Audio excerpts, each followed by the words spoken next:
Bienvenidos al curso de cálculo tensorial. En el video de hoy vamos a ver algunos conceptos generales sobre tensores.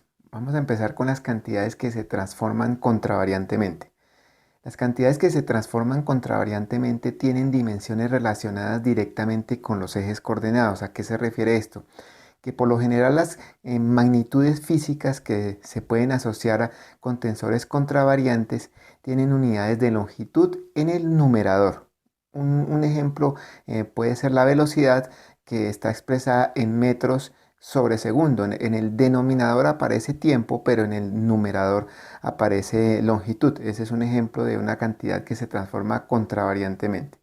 Aquí vamos a ver la deducción de una cantidad que cumple con esta condición. Este es un ejemplo típico de cantidades contravariantes, que es el diferencial.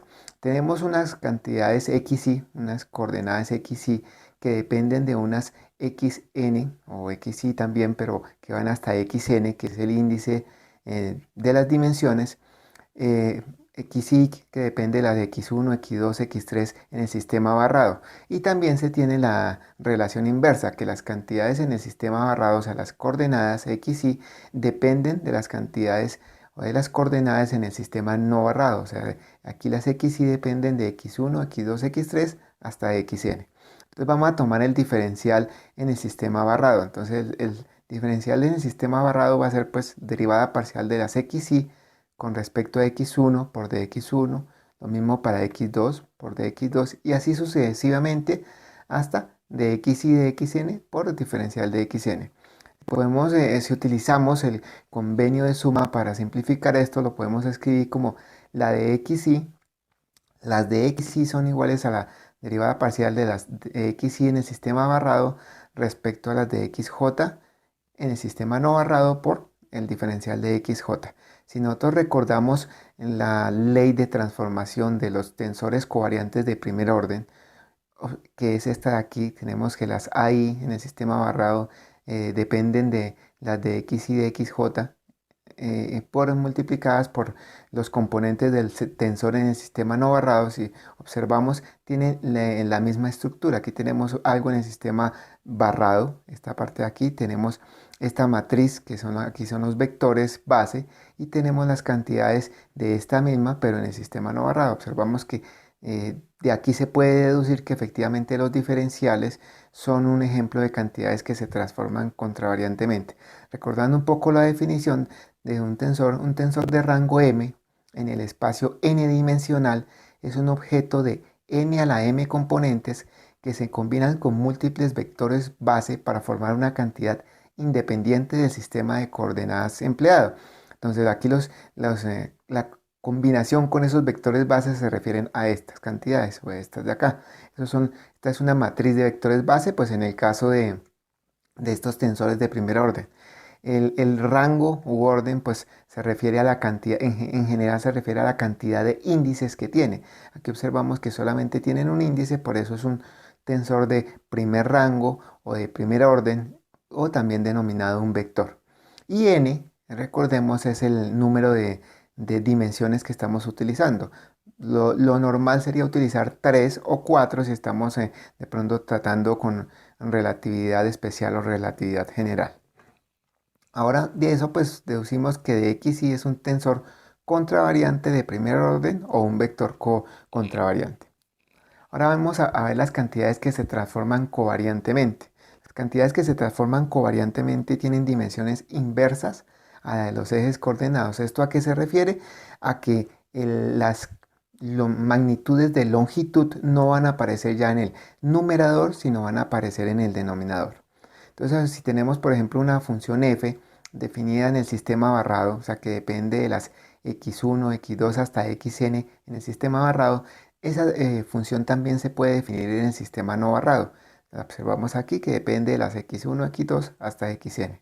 Si tomamos aquí una especie de diferencial parcial, entonces tenemos que df de x1 por dx1 más df de x2, o sea, esta sería el diferencial en el sistema no barrado.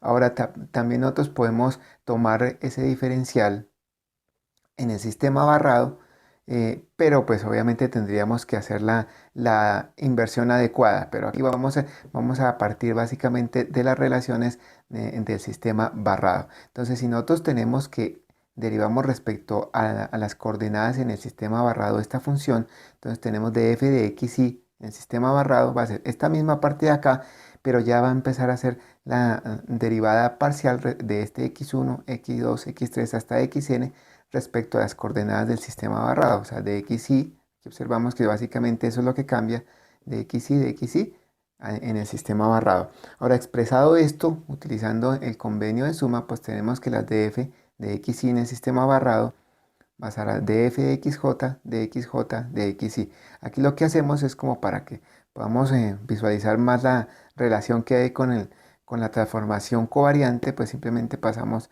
estas de acá para este lado y tenemos que la df de xy en el sistema barrado va a ser a la de xj igual a la de xj de xy en el sistema barrado por df de xj. De nuevo, haciendo la comparación con la ley de transformación, pero en este caso ya covariante, que es esta de aquí, tenemos que un tensor covariante de primer orden que en el sistema barrado depende de los vectores base y de los componentes del mismo tensor en el sistema no barrado. ¿Qué observamos? Es esto mismo.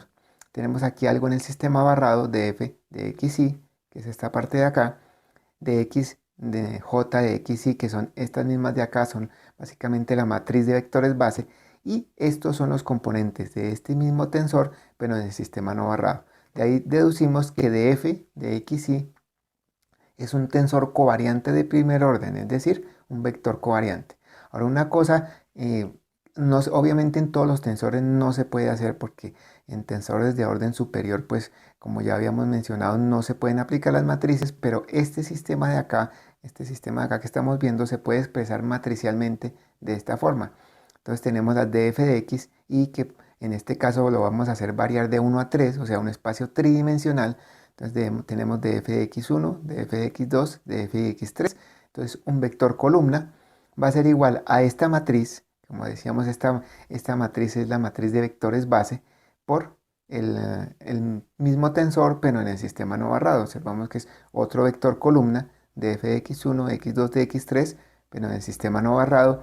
Y esta matriz de acá, como les decía, pues es la matriz de vectores base, o básicamente es una transformación entre un sistema coordenado, o sea, entre este de acá y este de acá.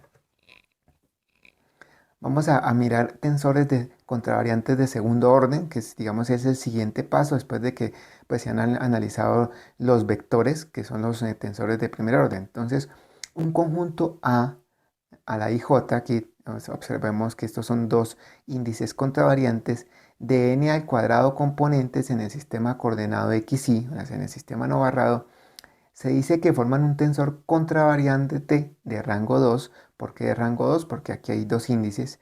Si se transforma al sistema coordenado xy barrado de la siguiente forma. Entonces aquí, ¿por qué es n cuadrado? Porque este, recordemos, es el rango o el orden del tensor. Y como estamos hablando de segundo orden, por eso es 2. ¿Qué quiere decir? Que si un tensor de segundo orden está, digamos, definido en un espacio tridimensional, aquí tendríamos 3 al cuadrado, o sea que tendría 9 componentes ese tensor. Entonces, la ley de transformación de estos tensores contravariantes de segundo orden viene definida por a la IJ. Cuando digo a la IJ, recordemos pues que esto no se refiere a potencia, sino indicando que está el índice en la parte superior. Entonces va a ser a la de xy en el sistema barrado de xp, de xj, de xq por apq.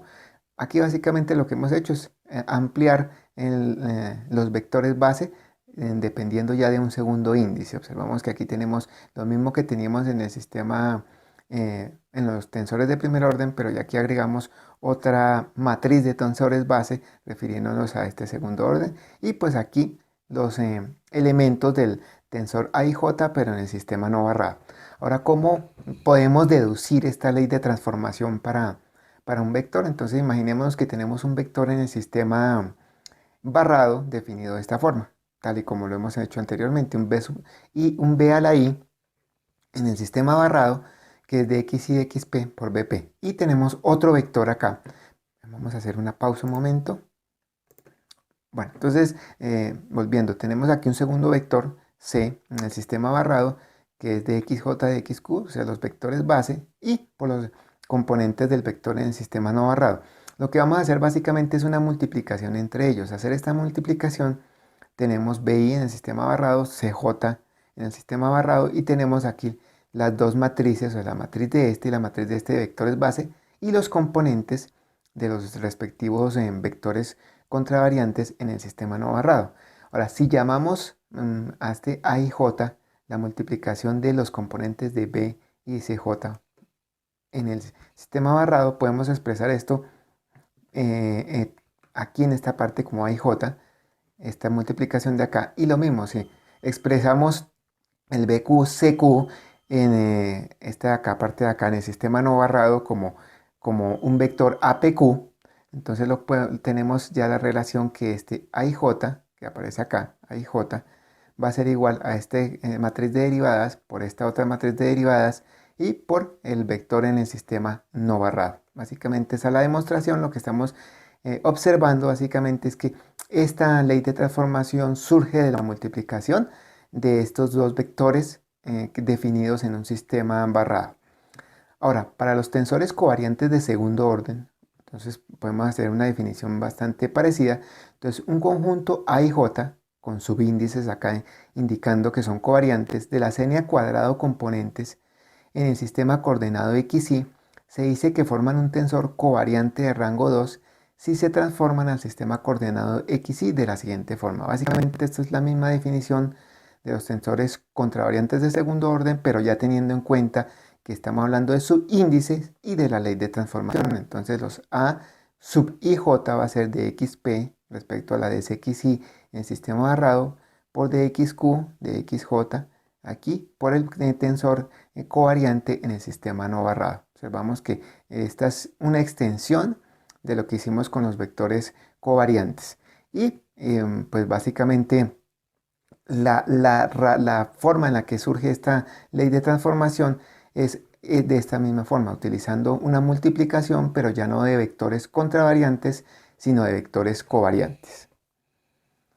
Tensores mixtos de segundo orden. Hasta ahora pues básicamente hemos visto la mayoría de las veces, con excepción del tensor de Kronecker, que se tienen índices o en la parte covariante o en la parte contravariante, pero pueden haber tensores que tengan componentes contravariantes y covariantes. A eso se refieren los tensores mixtos.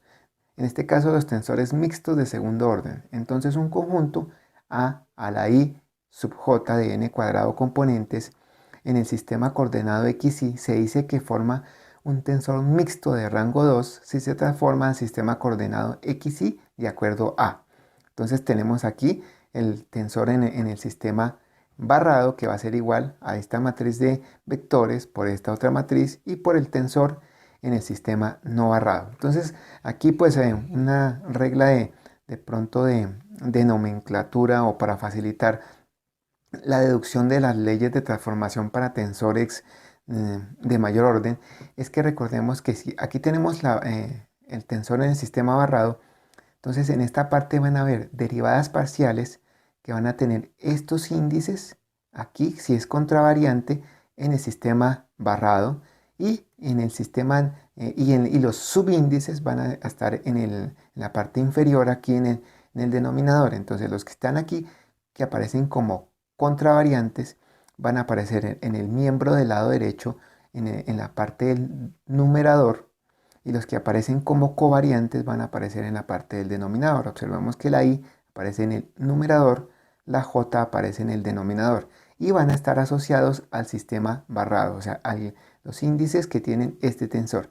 Y las otras derivadas parciales pues son las que aparecen en este tensor de aquí. Observamos, este es contravariante, entonces aparece en el numerador y se asocia con la derivada parcial de este tensor en el sistema no barrado con el índice P aquí. Y lo mismo aquí, este aparece como subíndice, entonces aparece en el denominador en esta parte, en el sistema barrado, y lo que aparece aquí como covariante a este lado en este tensor, se deja aquí en la parte del denominador, básicamente se invierte.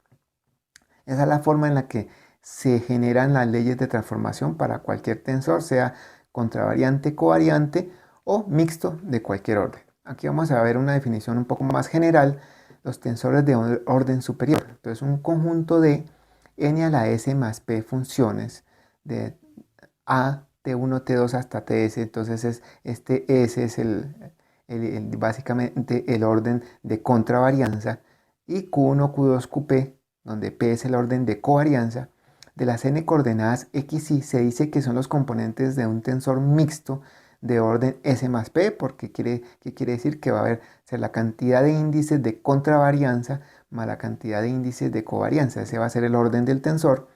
Entonces, contravariante en el orden S y covariante en el orden P, si se transforman de acuerdo a la ecuación. Bueno, aquí es básicamente para mirar, que lo que básicamente es extender esta definición de acá, y miramos que de nuevo todos los índices que aparecen aquí como contravariantes en el miembro izquierdo de la ecuación van a aparecer aquí en el numerador. Entonces observamos U1 hasta US, y aquí los que aparecen covariantes van a aparecer en el denominador. Entonces aquí tenemos T1, ¿sí?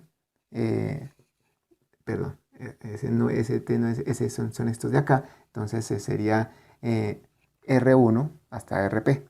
Eso es, y teniendo en cuenta aquí los símbolos de contravarianza que van hasta S, entonces observamos DXTS, y los de covarianza que van hasta P, entonces DX, RP. Básicamente eso es la forma de generar un tensor de cualquier orden.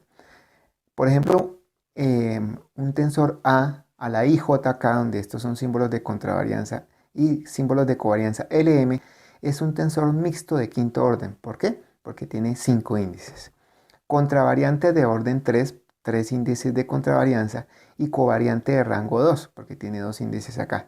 Si se transforma de la siguiente manera ante un cambio de coordenadas. Entonces aquí vamos a ver de nuevo la ley de transformación aplicada. Entonces tenemos acá A en el sistema barrado, P, Q, R, observamos aquí en el numerador P, Q y R, en el sistema barrado, aquí observamos todo, DXP, DXQ, DXR. ¿Qué aparece aquí abajo? ¿Qué índices? La de X, ¿qué aparece aquí? Y, aquí J y aquí K. Ahora, la parte de la covarianza, entonces, son S y T, aparecen en donde, en el miembro derecho. En el miembro derecho aparecen en el denominador, entonces DXS, DXT. Observamos que es en el sistema barrado refiriéndose a este. Y en el denominador aparecen entonces los índices que están a este lado en el tensor en el sistema no barrado, L y M. Básicamente, así se forman todos los tensores de orden superior. Bueno, aunque hay varias clasificaciones de tensores, pues algunas refiriéndose al orden de covarianza o de contravarianza, hay algunas otras que se refieren de pronto a si son simétricos o hemisimétricos. Entonces vamos a mirar esa clasificación aquí. Entonces, tensores simétricos. Entonces, los elementos de la diagonal principal pueden tener cualquier valor, pero los restantes son simétricos respecto a dicha diagonal. ¿A qué se refiere esto? Esto se refiere específicamente a un tensor de segundo orden. ¿Por qué? Porque recordemos que los tensores de máximo orden que se pueden representar matricialmente son los de segundo orden. Entonces, aquí vamos a hablar de básicamente las mismas leyes, o la mayoría de las mismas leyes que nosotros estaríamos aplicando a matrices. Así como existen matrices simétricas y antisimétricas, aquí podemos referirnos a tensores simétricos y antisimétricos. Entonces aquí un tensor simétrico se dice que es simétrico si al intercambiar los índices que tenga de covarianza o de contravarianza, pues vuelve a quedar el mismo tensor. Entonces aquí tenemos un tensor T sub J es igual a T sub JI, ¿sí? Si al hacer esa transposición, el tensor sigue siendo el mismo. Entonces aquí, ¿cómo sabemos para un tensor de segundo orden que eso se cumple? Entonces dicen, los elementos de la diagonal principal pueden tener cualquier valor. 7, 8, 9 los tenemos aquí. Pero los restantes son simétricos respecto a dicha diagonal.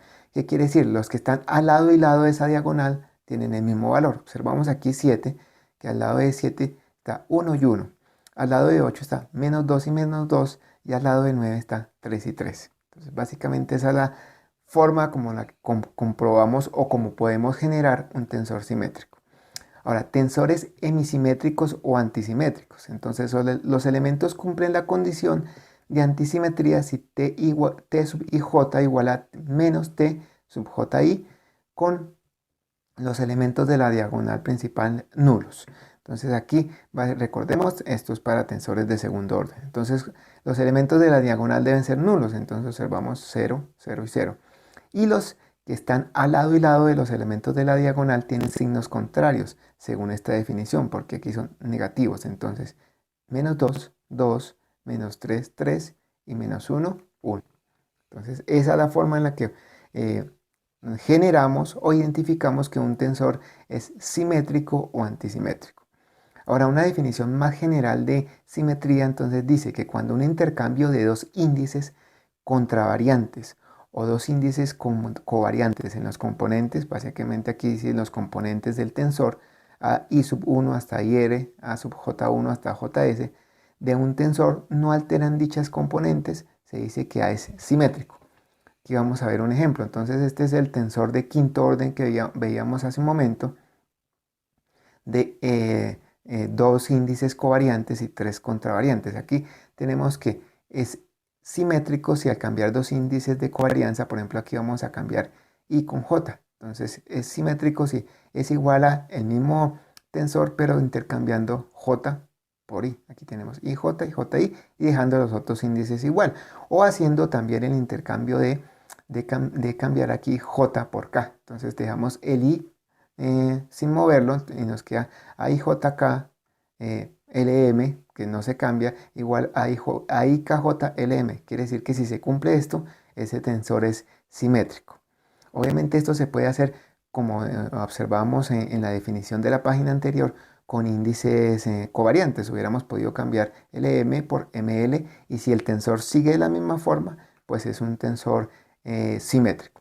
Ahora, un tensor se dice que es antisimétrico respecto a dos índices contravariantes o dos índices covariantes si sus componentes cambian de signo al intercambiar dos de estos índices. Esta es la definición más general para lo que vimos en la página anterior de la matriz, o sea, quiere decir de los componentes de un tensor covariante o contravariante de segundo orden. Entonces, básicamente aquí lo que hemos hecho, si esto se cumple al intercambiar aquí los índices PQ, aquí por QP, observamos en estos dos índices contravariantes, si esto se vuelve negativo acá, esta parte de acá, quiere decir que T es un tensor de quinto orden hemisimétrico o antisimétrico. Bueno, ahora vamos a ver algunos tensores de interés. Estos tensores pues se encuentran en algunas aplicaciones matemáticas y físicas y pues por eso se les debe tener en cuenta. Primero es el tensor de Ricci, es el tensor de segundo orden cuyas componentes son los módulos de los productos vectoriales. Entonces aquí tenemos, se representa por esta letra griega zeta. Entonces los componentes son 0, 1, menos 1, menos 1, 0, 1, 1, menos 1, 0 y se define como los valores absolutos de los productos cruz E sub I, E sub J. Entonces aquí la definición general es 0 si es igual a J, observamos que quiere decir que son los elementos que están en la diagonal, 0, 0, 0. 1 si es diferente de J, o sea, este 1 acá y este 1 acá, y se tienen en orden directo, 1, 2, que observamos que es esta posición, fila 1, columna 2, 2, 3, entonces fila 2, columna 3 y 3, 1, fila 3, columna 1. Ese es el orden directo y vale menos 1 si I es diferente de J y se dan en orden inverso. Este orden inverso, recordemos que básicamente lo que hablábamos en el símbolo de permutación, entonces aquí se intercambian 2, 1, 3, 2, 1, 3. Y observamos que vale menos 1 en la fila 2, columna 1, que es este de acá, fila 3, columna 2, este de acá, o fila 1, columna 3. Ese es el tensor de Ricci. Existe otro tensor más, digamos, más extenso, que es de tercer orden, que es el tensor de Ricci-Curvastro. Ese es el tensor de tercer orden cuyas componentes son los productos triplex mixtos.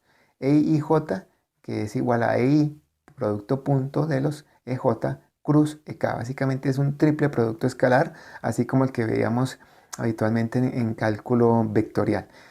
Una cosa aquí para tener en cuenta, como les mencionaba, en alguna literatura puede que observemos que el símbolo de permutación se define con la letra epsilon, pero es más habitual que sea el tensor de Ricci-Curbastro. Entonces, para que no haya dudas, y aquí observamos que pues se utiliza la E minúscula para tratar los vectores base.